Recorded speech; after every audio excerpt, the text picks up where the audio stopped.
This one's wife, it stinks working for her. Hello, I'm HG Tudor. It's been said that it stinks working for this one's wife. You might think that that's reference to the fact that she's not a very pleasant person to have as your employer. After all, she was known as Duchess Difficult by certain staff, and indeed many of them claim that she bullied them, although she denied this. There was certainly a turnover of staff and reports of certain staff members being left in tears. It's not a surprise that those allegations came forward because, after all, as a narcissist, if she doesn't get her way, the veneer will drop on a one-on-one basis and she will lash out at people, demeaning them, invalidating them, belittling them, possibly even raising her voice at them, issuing threats. Accordingly, it would not be a surprise to find that it stinks working for this one's wife as a consequence of her narcissism, her need to control people, and the way that she would issue corrective devaluations against anybody who failed to go along with what she wanted. The fact that she purportedly sent emails at 5 a.m. issuing demands of people, and that they were belittled when they didn't accord with what she wanted. However, this video isn't about the employment experience of being under the yoke of this one's wife, but rather the suggestion that this one's wife is a bit pongy. Prince Harry once said on a Stephen Colbert interview that his favourite smell is that of his wife, this one's wife. But what is that smell? Is it a concoction of Diana's perfume and used Benjamins? Perhaps it's a heady brew of stale jizz and desperation. Maybe it is the amalgam of bronzer and barely concealed hatred. Or perhaps it is the coming together of tears and the stench of self-pity. Old Ginger Bollocks never told us what that smell actually was, although he did go on to tell us that his favourite sandwich is a cheese and ham toastie with Dijon mustard, so that's all right then. But what does this one's wife smell of? Well, interestingly, recently, a number of people have been suggesting that she doesn't smell so good. Indeed, they've gone so far as to suggest that she stinks. At the Windsor Walkabout, it was reported that she smelt of alcohol. That's sweet smell of stale alcohol. At the This One's Wife's games, it was referenced that she stinks of perfume, smoke, and whatever. Similarly, at those games, it was also suggested that she smelt of body odour and smoke. Another individual said that her breath smelt like caca because she's got rotten teeth hidden behind those veneers. When I met this one's wife, there wasn't a particularly unpleasant smell about her, but nor was I struck by thinking, she smells good. Rather, I remember it was a smell of hairspray. Not particularly appealing, but not particularly unpleasant either.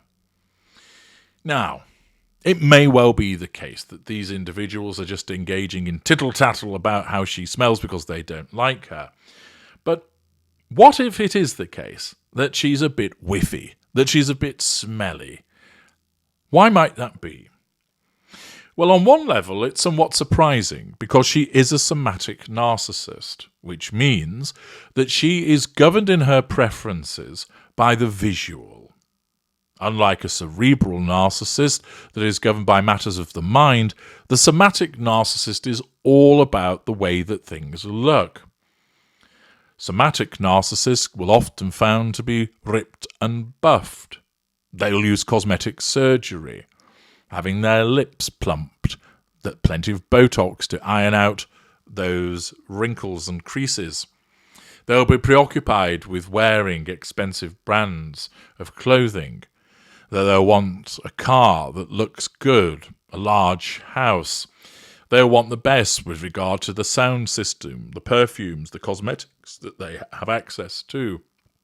They'll want to be seen in all the best places, witnessed going to expensive and exclusive locations, utilizing social media to extensively show you where they've gone on holiday, where they're dining, where they're having drinks, who they are with. It's all about the show, about being seen. And with that, many somatic narcissists are particularly vain with regard to how they look, spending a long time in the shower, spending a lot of money and time on grooming the various potions and lotions to make them look good, stay young and smell fantastic. So why would a somatic narcissist be somewhat whiffy?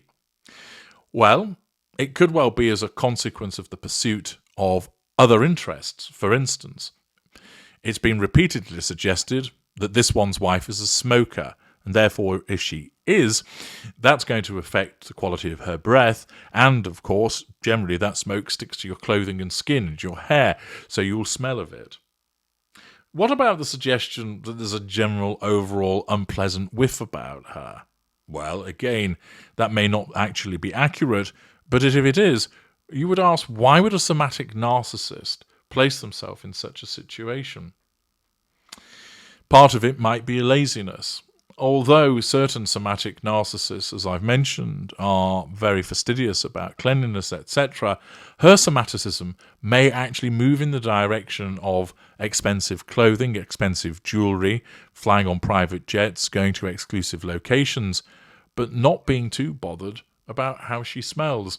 It does seem rather incongruous, but as a consequence of the fact that we know, although she wants to look good, and she invariably doesn't, it might well be that her narcissism is deluding her, not only with regard to the way that she looks, regularly wearing outfits that don't suit her, are ill-fitted to her, and are often creased, but it might also be the case that her narcissism is making her nose blind to how she smells. Some individuals, of course, are unable to detect their own body odour, and therefore it might possibly be that. And given that she's quite lazy, perhaps she doesn't shower every day. Maybe it's because she is focused on doing other things that she just decides to spray some perfume on top rather than actually cleaning herself properly. Of course, it must be borne in mind that these observations may just come from individuals who don't like her and they're engaging in some shit stirring. But there's been enough of the comments to at least sow a grain of suspicion that actually this is what she's about, that she doesn't actually smell that good. And therefore, this is likely to arise as a consequence of the fact that she's blinded to it by the aspects of her narcissism, which focuses on money and clothing and jewellery and being seen, and causes her to be less bothered about her personal hygiene. Or, if it's simply the case that she smells a little scuzzy, it may well be that it's as a consequence of a combination of stale alcohol and smoke, rather than it being any particular hygiene activity. It may also be that there's been poor dental care, the suggestion that there are teeth rotting behind the veneers, which results in poor breath.